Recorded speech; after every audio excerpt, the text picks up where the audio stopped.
hello to everybody. Hello, everyone. Hello. Hello. You look really So, does anyone have a question? I think there are a lot of questions here, huh?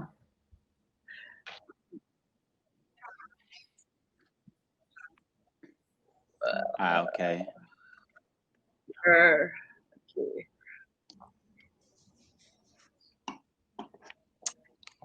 I see thank you, so let's return that. Thank you all for, taking the time to hear what we have to say. Can I address a question from Aaron Wolf? Yeah, absolutely. About traveling and internationally to LGBT bars. What I've seen as I've traveled in the last few years is more and more bars becoming not necessarily exclusively LGBT, but LGBT inclusive. And it's really an incredible trend to see all over the world. And I think I've seen less backlash towards it. It might be because I've been traveling mostly in big cities. Anybody else seen anything like that?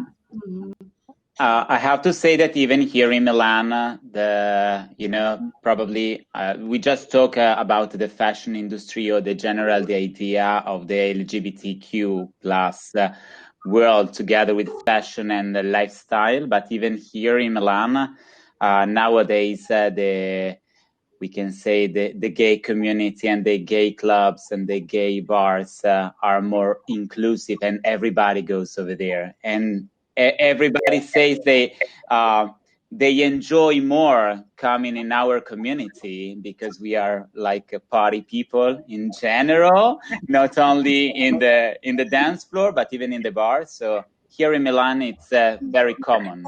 And we have this club that is called Plastic, that is very famous from the 70s, and is still very famous, and it's the LGBTQ plus world for everybody, very inclusive. Nice. I can't see the question, so if anyone asks me a question directly, or let me know, y'all, so I can answer it. If not, I'm gonna let y'all handle this. There's a lot of videos, a lot of comments versus questions. Yeah. Okay. There's a great one about because where I live, there's a strong resistance to these types of conversations, dismissing them as identity politics or playing race under sexual orientation card. Do you have a way you've successfully been able to respond to similarly framed resistance in your community? That's a great question. What I've found the best way to handle those things for us has always just kind of been, at least in the bars that the bar I've run and the people I've interacted with, is just try to be as much yourself as possible. For me, at least, as a queer person, it's easier for me to kind of build my own bubble and bring people in to it. What do you guys think?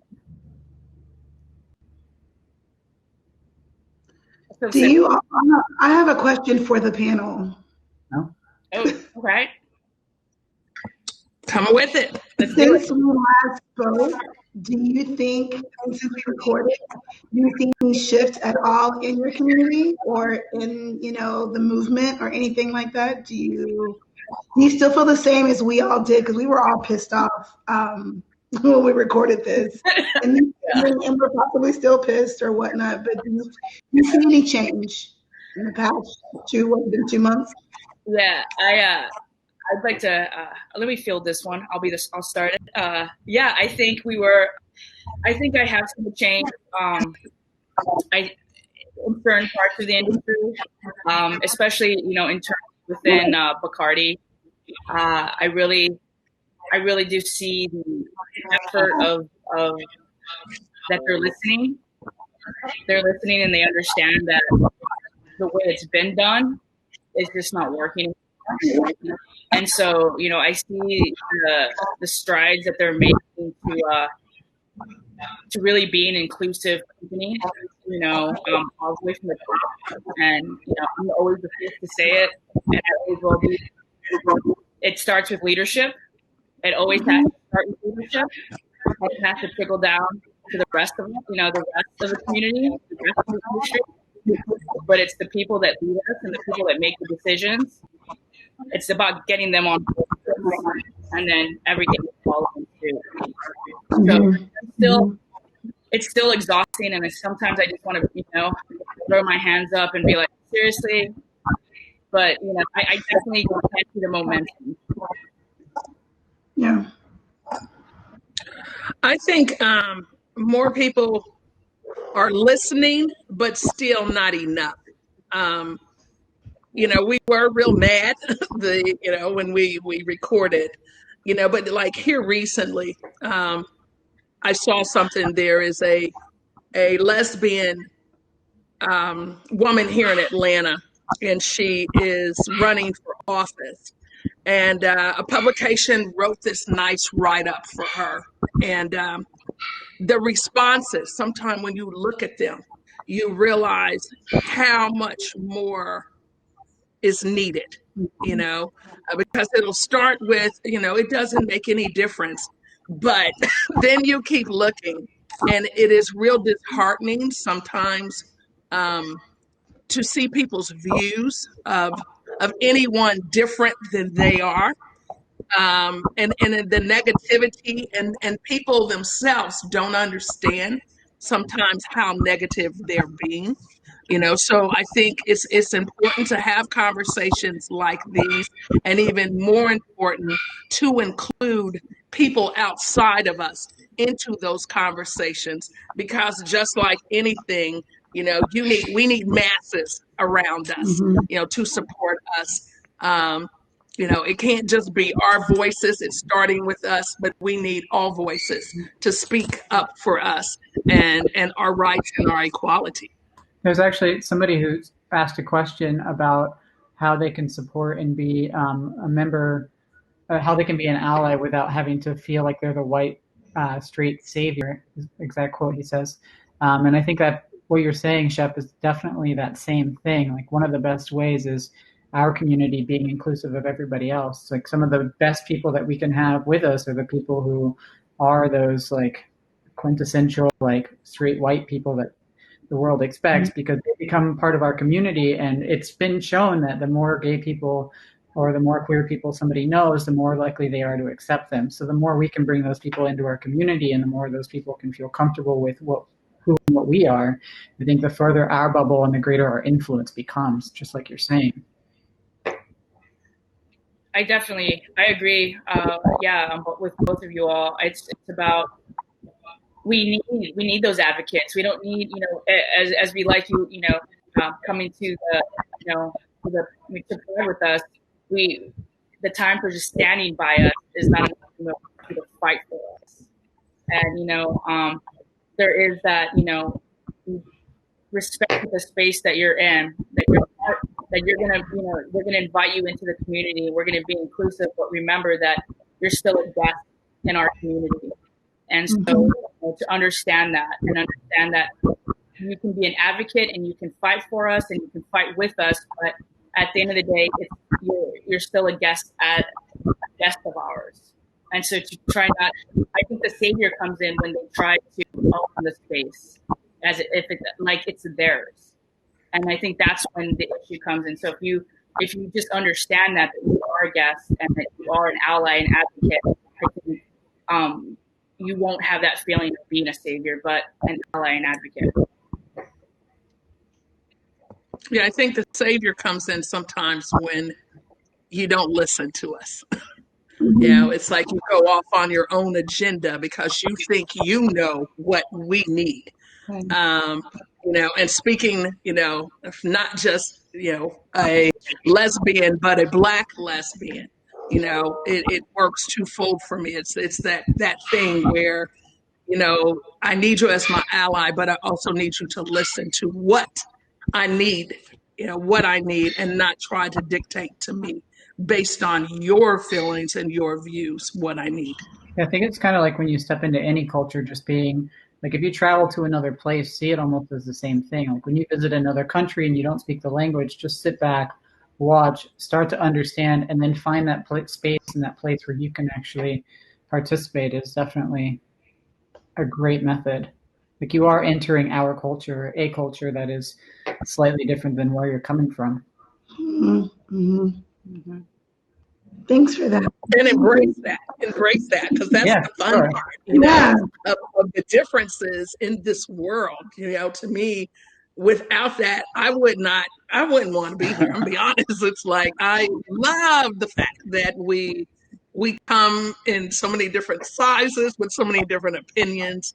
It keeps life fun. That's what makes it fun. It's not very often we get to walk into a situation as children, and when you're going into something you're not used to, it's the greatest time to just kind of not let anything restrain you and just be open to what's around. Do you guys see this question on here about supporting specific organizations and tools and educators to use to continue education in local markets and bars and venues? A couple people have tagged that. Yeah, I know. So, I think we filled our questions, Ezra, please. Some of the organizations that I definitely give to, you can look locally, but there aren't organizations nationally that you can give to. Usually when I have an event, a queer focused event at, bars, one of my accounts, usually give the proceeds of one of the cocktails to an LGBTQ plus organization. There's the California Center. They help queer homeless youth, which I think I was at one point when I first came out a very long time ago in Texas. And so that's very near and dear to my heart.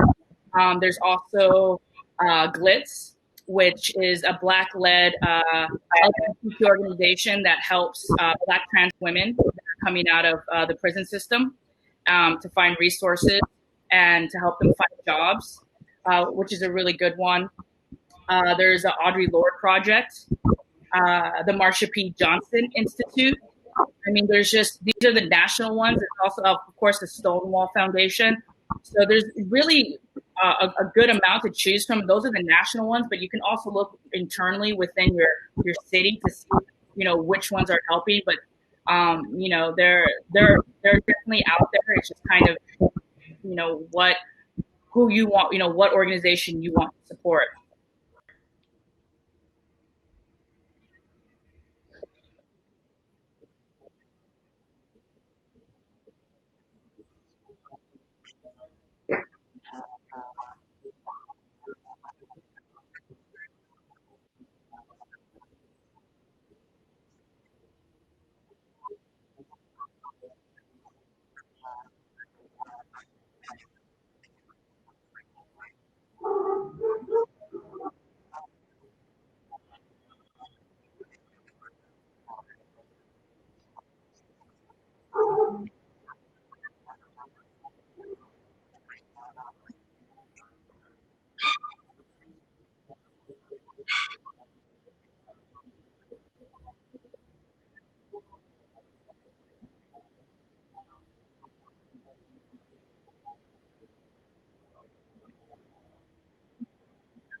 No, I've seen a lot of more personal projects. Some allies or just even people that want to help out. They're not comfortable donating to something that they don't know where it goes. So I saw a shirt on someone that said, "To know a gay is to love a gay."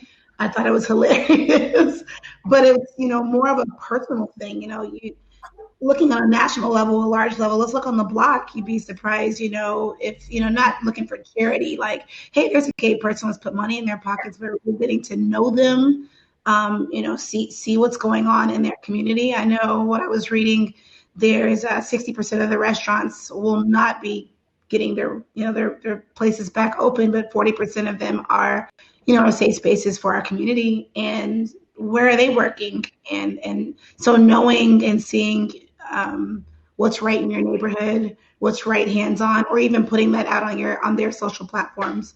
I think that's a good touch, a personal touch versus let me just donate, because I don't think that's enough at all. Yeah, I think second what you said, there isn't anything internally within our industry that really focuses on queer education. And I think that's actually why all 6 of us have come together, you know, and we'll continue to come together. Is I think we're actually building that.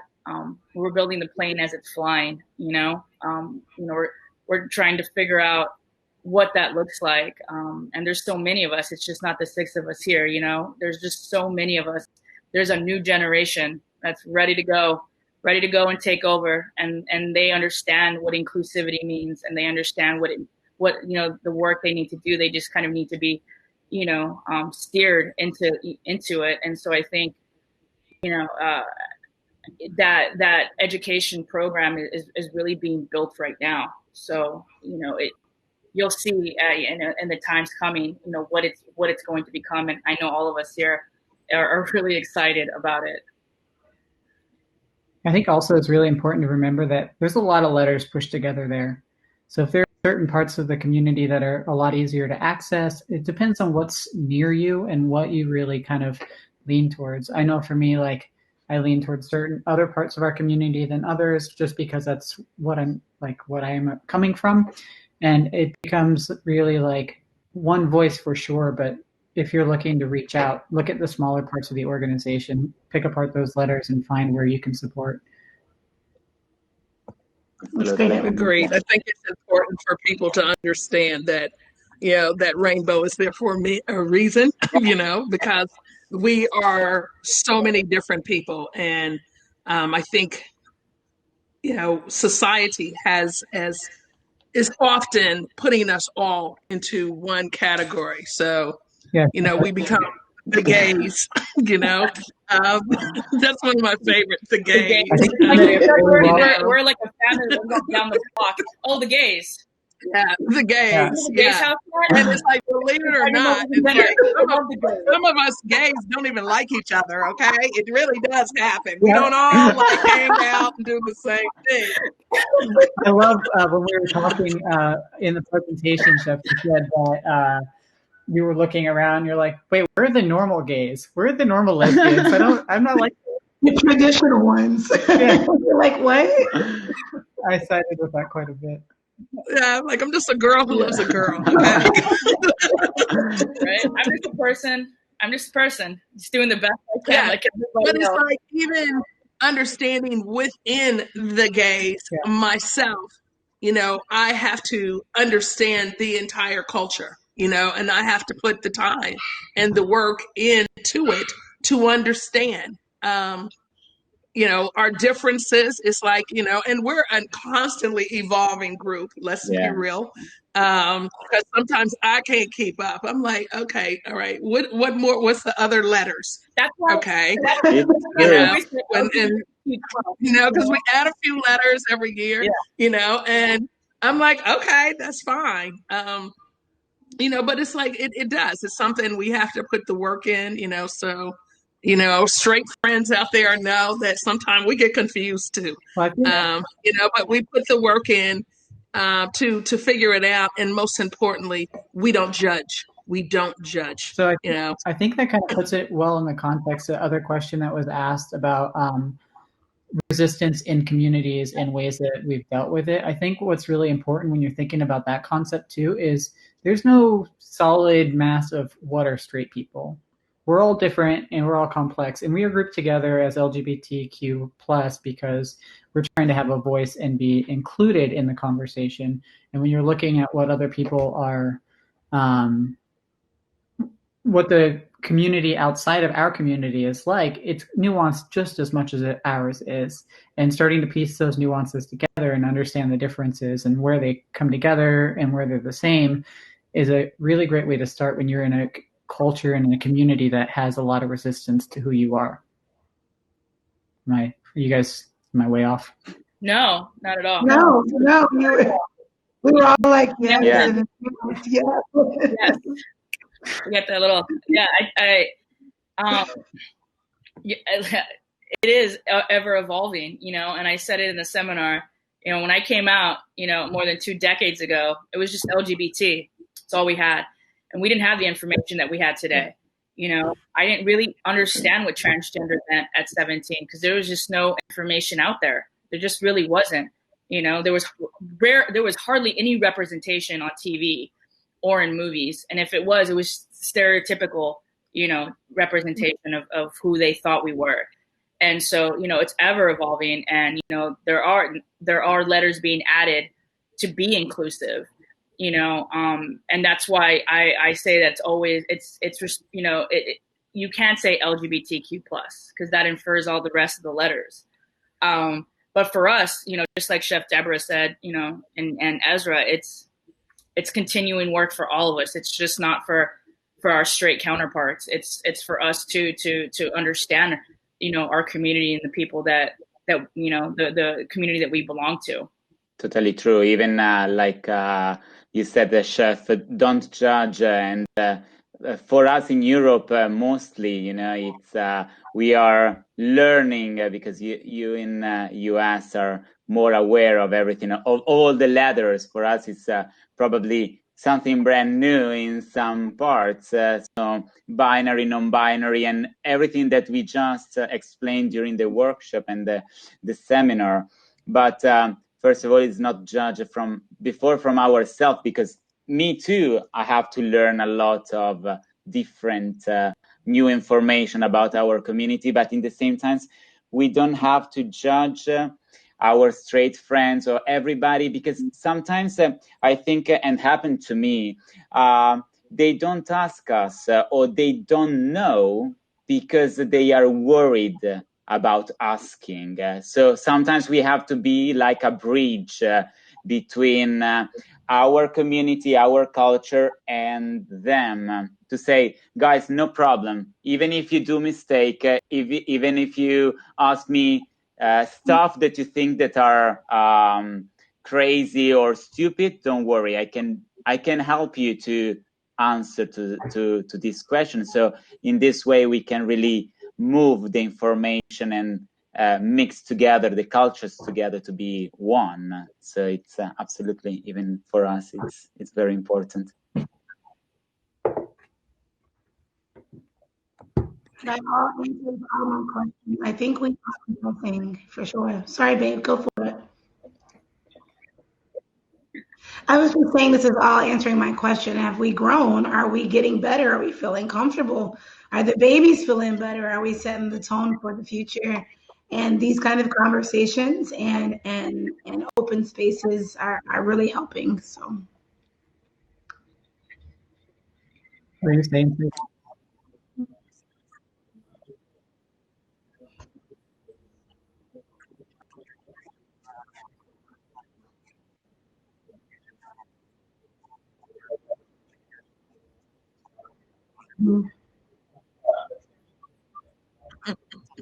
queer elders. You calling me old? Yeah, right. We're officially the OG generation. All right. Sorry to break it. This is blonde, not gay. This is blonde. My hair is Not gray. gray. There's a Blonde. little gray in here, but that's sure it's there were a couple other questions that popped up. Is the Grey Goose Handbook going to be made available as a training tool? Is the Grey Goose Handbook? That's what it says. You mean the Queer Handbook or the Grey Goose Handbook? I actually, yes, the Grey Goose Handbook, I can absolutely make it available to you. The Queer Handbook, it's something, like I said, we're building the plane as we're flying. And so, questions like this definitely help to kind of advance what I need to do for the next steps, and that's a great idea to come up with something. I know, internally within, Bacardi, we are kind of working on something like that. So I think it would be, it would benefit, I think, the industry in a whole, if we had something, that we could tangible, that we could actually like look up, maybe like a live document of some sort. But yeah, it's a great question, to be continued.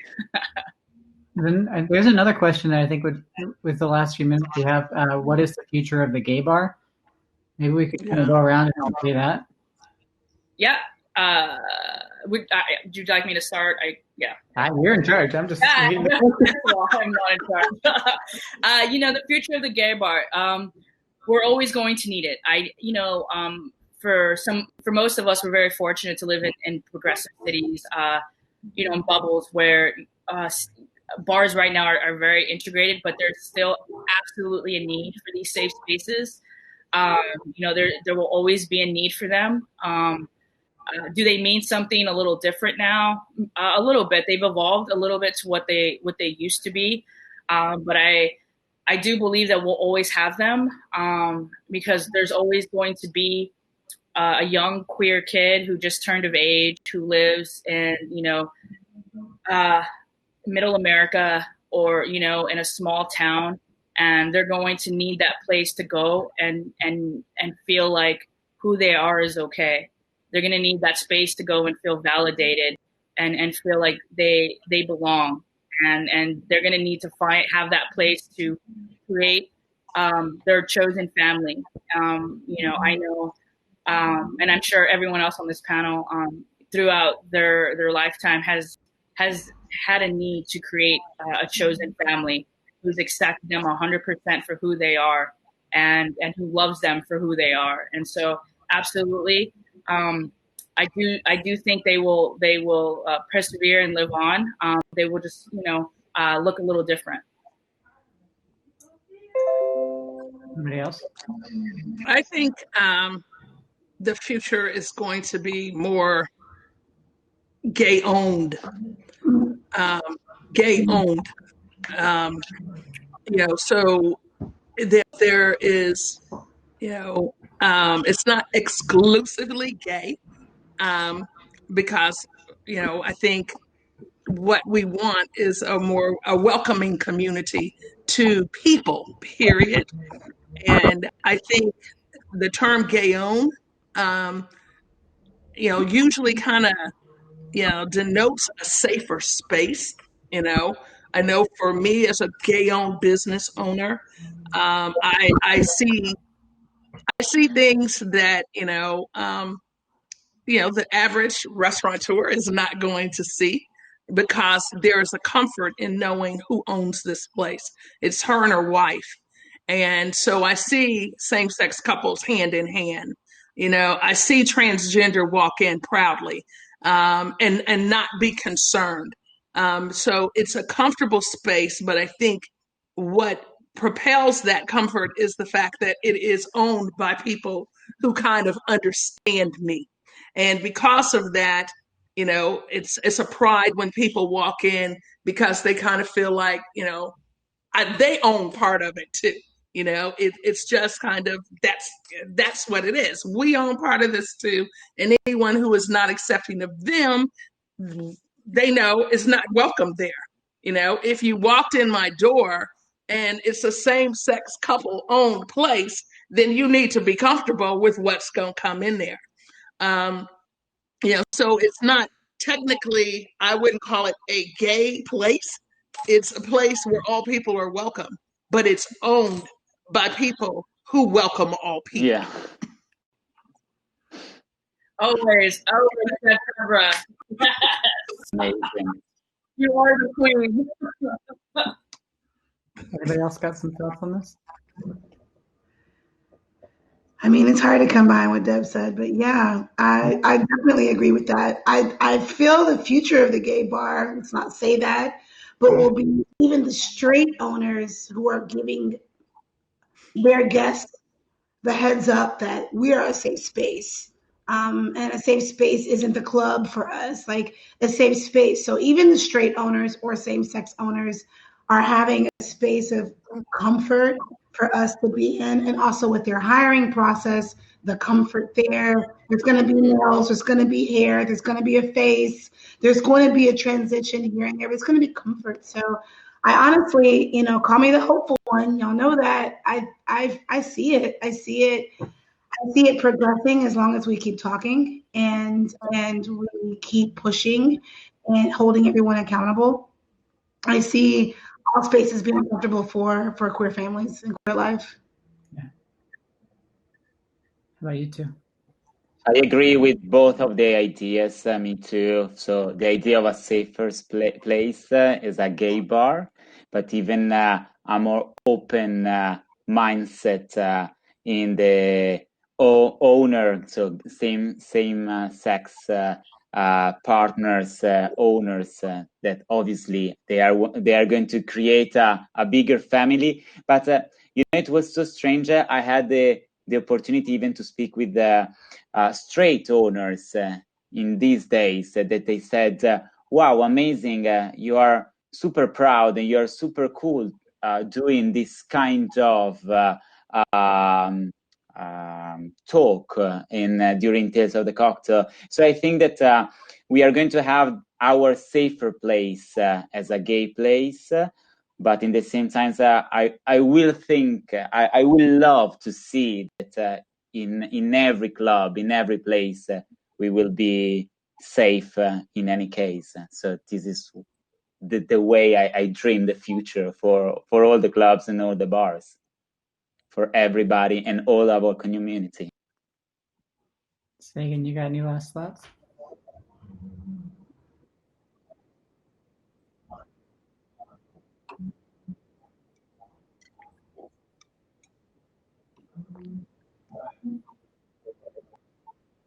Future of the gay bar, yeah.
It's amazing. Yeah.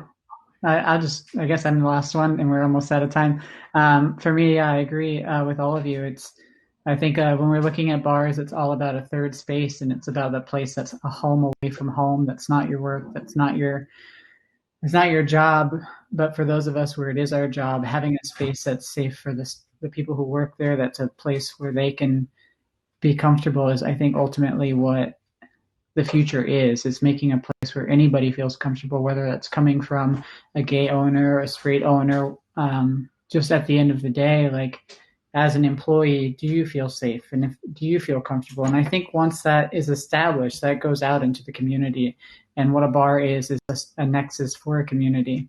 And the more we think about that, the stronger I think we will become as a community as a whole, as a global entity, and then also just on a smaller level, feeling comfortable and maybe not necessarily always needing to have a gay bar, but being a bar that's all people included, in places where we like to go pick up people of our own preference.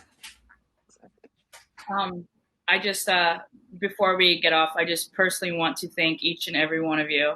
This has been one of the great honors of my life, to come together with the five of you and chat with you about the future of our community within the industry that we belong to. So thank you very much for everything. This has been a blast, and I cannot wait to give you all a hug in person. So thank you. Thank you. Thank you. And thank you everyone who watched. Thank you, everyone. Everybody. Ponte. Salute. Dante.